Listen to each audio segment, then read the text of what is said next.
मिटियापुर गांव में मोहन नाम का एक आदमी अपनी बीवी नंदिनी और अपने 15 साल की बेटी अर्चना के साथ रहा करता था। मोहन एक कारोबारी था जो मिट्टी को साफ करके उसे बेचने का काम किया करता था। मोहन अपने ही गांव के मुखिया अभिमन्यु के साथ मिलकर इस कारोबार को किया करता था और मोहन के कारोबार का हिसाब नंदिनी देखा करती थी। सुनिए जी, इस बार मुखिया जी ने पूरे 6 महीने की पेमेंट नहीं दी है। आप उन्हें पेमेंट के लिए कहते क्यों नहीं? तुम्हें क्या लगता है नंदिनी कि मैं मुखिया जी को बोलता नहीं हूँ? ऐसा एक दिन नहीं जाता है जब मैं मुखिया जी से पैसों के बारे में बात नहीं करता। लेकिन आप ही बताइए ना, ऐसा कब तक चलेगा? मुखिया जी के ऊपर हमारी अच्छी खासी रकम बकाया हो चुकी है और अब तो घर का राशन भी खत्म होने वाला है बिल्कुल। अर्चना बिटिया के स्कूल की फीस भी 4 महीने से जमा नहीं हुई है। अपनी बीवी की बात सुनकर मोहन गहरी फिक्र में डूबकर बोला, आज मैं मुखिया जी से इस बारे में जरूर बात करूंगा। इतना कहकर मोहन मुखिया की फैक्ट्री में चला गया। मोहन को देखकर मुखिया बोला, क्या बात है मोहन, आज तुम ट्रैक्टर में मिट्टी भरकर नहीं लाए? मुझे आपसे कुछ जरूरी बात करनी है मुखिया जी। हाँ हाँ बोलो। मुखिया जी, एक बार हिसाब किताब देख लेते तो ज्यादा सही रहता। आपने पिछले 6 महीने से मिट्टी की पेमेंट नहीं की है और अब मेरी जेब में फूटी कौड़ी भी नहीं बची है। यहाँ तक कि घर का राशन भी खत्म हो गया है। बेटी के स्कूल के फीस भी 4 महीनों से जमा नहीं हुई है। कम से कम मुझे आधी रकम ही दे देते। मोहन, मैंने कहा था ना तुम्हें कि बाजार थोड़ा मंद पड़ा हुआ है। जैसे ही सब कुछ ठीक होगा तुम्हारी सारी रकम तुम्हें एक साथ में दे दूंगा। लेकिन मुखिया जी, अब मेरे पास तो ट्रैक्टर में डीजल भरवाने तक के भी पैसे नहीं बचे हैं। अब उसमें मैं कुछ नहीं कर सकता। तो फिर एक ही रास्ता है, तुम अपने बीवी और अपनी बेटी को भी काम पर लगवा दो। आखिर तुम्हारी बेटी भी 15 वर्ष की हो चुकी है। इस उम्र में वैसे भी ताकत बहुत होती है। ये आप ठीक नहीं कह रहे हैं मुखिया जी, ये तो गलत बात है। आप मुझे मेरे पैसे देने की बजाय उल्टा मुझसे ये कह रहे हैं कि मैं अपने बीवी और बेटी को भी काम पर लगवा दूं। धीरे बोलो मोहन, तुम मिट्टी बेचते हो, कोई ब्रांडेड मर्सिडीज नहीं बेचते। और वैसे भी मिट्टी खरीदने के लिए तुम्हें कौन सी मेहनत करनी पड़ती है? तुम्हारे घर के पास मिट्टी का ढेर लगा हुआ है।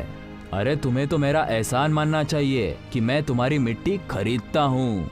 नहीं मुखिया जी, आप गलत बोल रहे हैं। सच तो ये है कि मेरी मिट्टी अब शहर में अच्छे दामों में बेच देते हैं और मुझे ना के बराबर पैसे देते हैं। और इस बार तो आपने हद ही कर दी। 6 महीने से आपने पैसे ही नहीं दिए। एक तो मैंने तुम्हारे ऊपर एहसान किया, तुम्हारी गरीबी देखकर तुम्हारी मिट्टी खरीदने तक को तैयार हो गया। तुम्हारी थोड़ी सी रकम क्या रुक गई? तुम तो मेरी बेइज्जती करने लग गए। मैं आपकी कोई बेइज्जती नहीं कर रहा मुखिया जी। मैंने तो सिर्फ आपके सामने अपनी मजबूरी बताई है कि मेरे घर का राशन पानी भी खत्म हो गया है। अब आप ही बताइए कि मैं क्या करूं? वही जो तुम इससे पहले किया करते थे। मैं आपकी बात का मतलब नहीं समझा। सीधा मतलब है मोहन, पहले तुम कोई कामकाज नहीं करते थे बल्कि बेकार घूमा करते थे। अब तुम भी गांव के बाकी और लोगों की तरह दूसरों के खेतों में काम करो और अपने परिवार का देखभाल करते रहो। मुझे तुमसे कोई मतलब नहीं है। और हाँ, दोबारा यहाँ मत आना। मैं बर्बाद हो जाऊंगा, ऐसा मत कीजिए। मुझे आप थोड़े से ही पैसे दे दीजिए ताकि मैं अपने घर का 1 महीने का राशन पानी खरीद सकूं। एक फूटी कौड़ी नहीं मिलेगी मोहन। तुम्हें जो करना है कर लो, मैं तुम्हें एक पैसा भी नहीं देने वाला। मोहन मुखिया के सामने गिड़गिड़ाता रहा। मुखिया ने मोहन को बुरा भला बोलकर और बेइज्जत करके अपनी फैक्ट्री से बाहर निकाल दिया। ये आपने ठीक नहीं किया मुखिया जी। आप अच्छी तरह से जानते हैं कि मोहन के घर के बगल में जो मिट्टी का छोटा सा पहाड़ है वो कितना कीमती है। आपने अपनी हवेली और अपनी कार मोहन की मिट्टी बेच बेच कर ही खरीदी है। मैं अच्छी तरह से जानता हूँ बल्ले।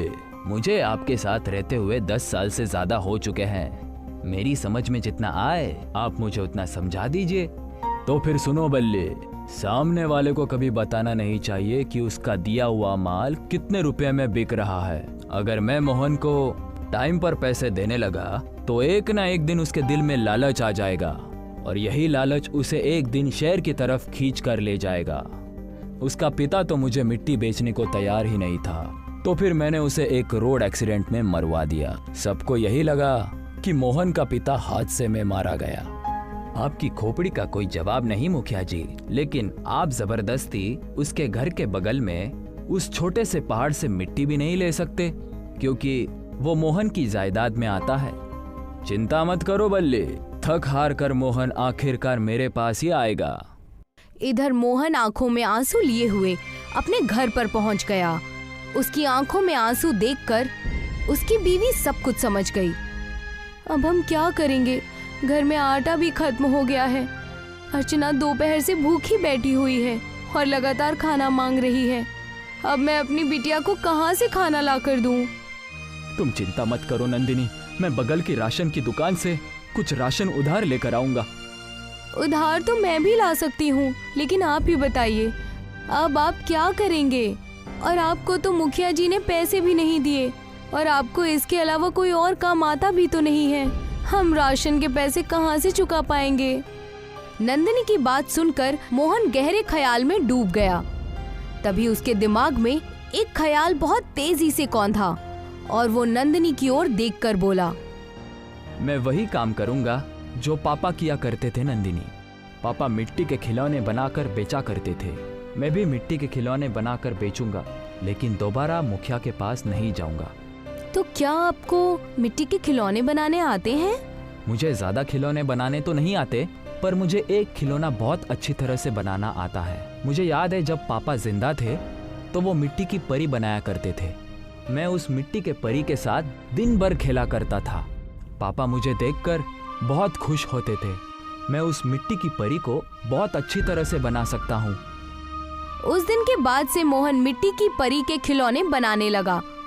उसकी बीवी मिट्टी के छोटे से पहाड़ से ढेर सारी मिट्टी लेकर आती थी और मोहन उस मिट्टी को उसे परी के आकार में ढाल देता था।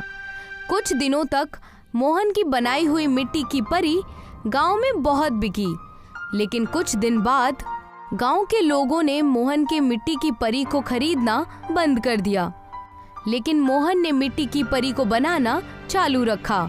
एक दिन मुखिया मोहन के पास आकर उसका मजाक उड़ाते हुए बोला, मोहन, तुम्हें क्या लगता है कि तुम्हारी बनाई हुई ये मिट्टी की परी तुम्हें अमीर बना देगी?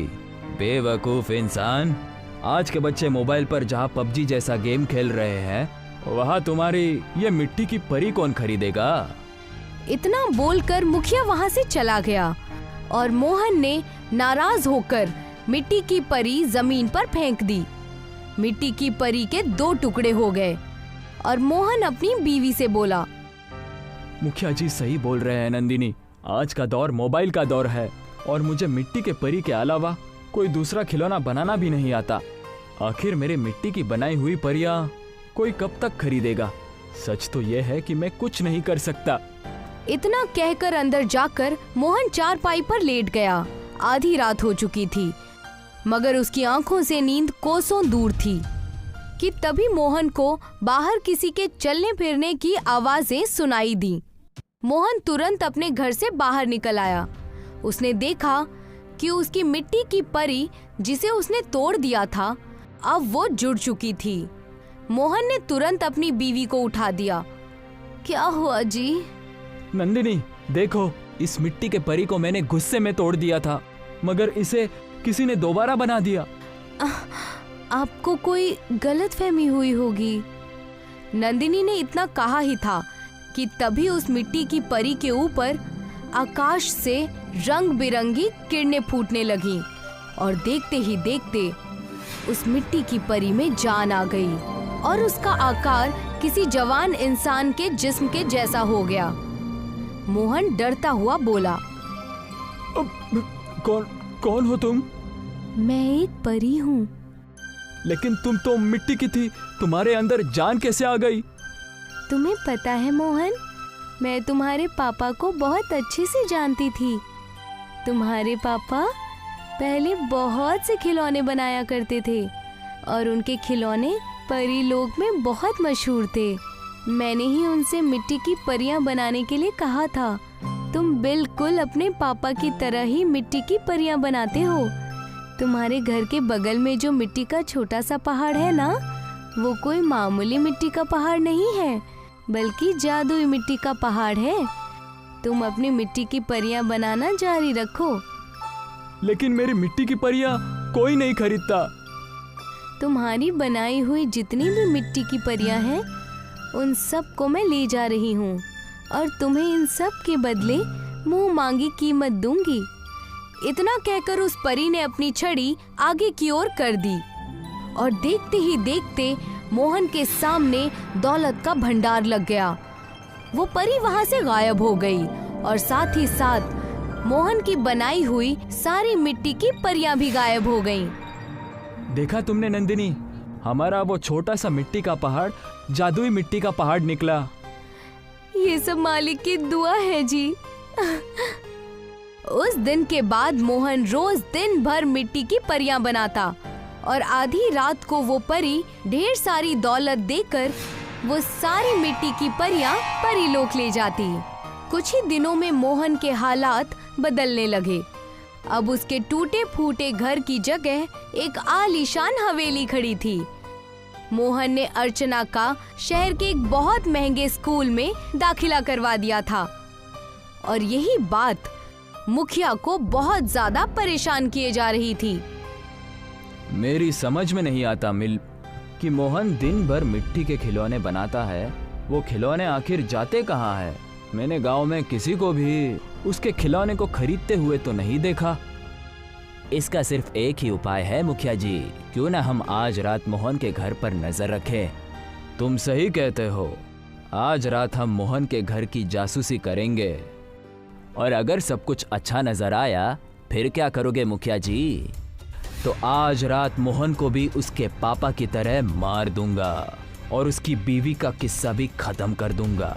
मेरे आगे पीछे घूमने वाला सड़क छाप मोहन मेरी बराबरी करेगा। मुखिया बुरी नियत लेकर उस रात मोहन के घर की जासूसी करने लगा। मुखिया और बल्ली ने देखा कि रात में आकाश से रंग बिरंगे किरणें फूटने लगीं और उनमें से एक परी निकलकर जमीन पर आ गई और मोहन के मिट्टी के खिलौने गायब हो गए और मिट्टी के खिलौनों की जगह दौलत का ढेर लग गया। बल्ली धीरे से मुखिया से बोला, मुखिया जी, ये तो हकीकत की परी लगती है। इसने ही मोहन को बहुत सारा धन दिया है। बल्ली, मैंने अब अपना इरादा बदल लिया है। अब मैं मोहन और उसकी पत्नी को नहीं बल्कि इस परी का ही किस्सा खत्म कर दूंगा।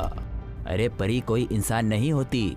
मेरी बात मानिए तो यहाँ से उल्टे कदम वापस चलिए, इसी में हम दोनों की भलाई है। तो तुम चले जाओ, तुम एक नंबर के डरपोक हो, मगर मैं तुम्हारे जैसा डरपोक नहीं हूँ। इतना कहकर मुखिया गुस्सा होकर उस परी के सामने खड़ा हो गया और उसने बंदूक से परी के ऊपर फायर कर दी, मगर बंदूक की गोली परी के जिस्म से टकराते ही जमीन पर गिर जाती है। ये देखकर मुखिया बुरी तरह से डर गया।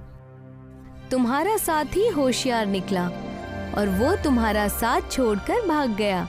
मैंने तुमसे बड़ा बेवकूफ इस धरती लोक पर कभी नहीं देखा। मुझे क्षमा कर दीजिए परी जी। नहीं, तुम माफी के लायक नहीं हो।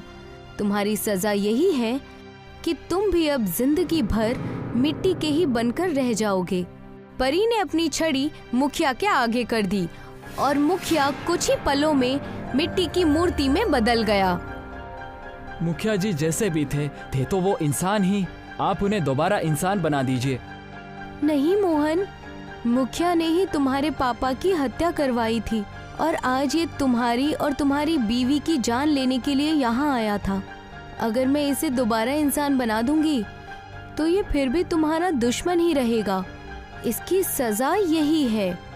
इतना कहकर परी वहाँ से गायब हो गई और मोहन आज भी मिट्टी की परी बनाता है।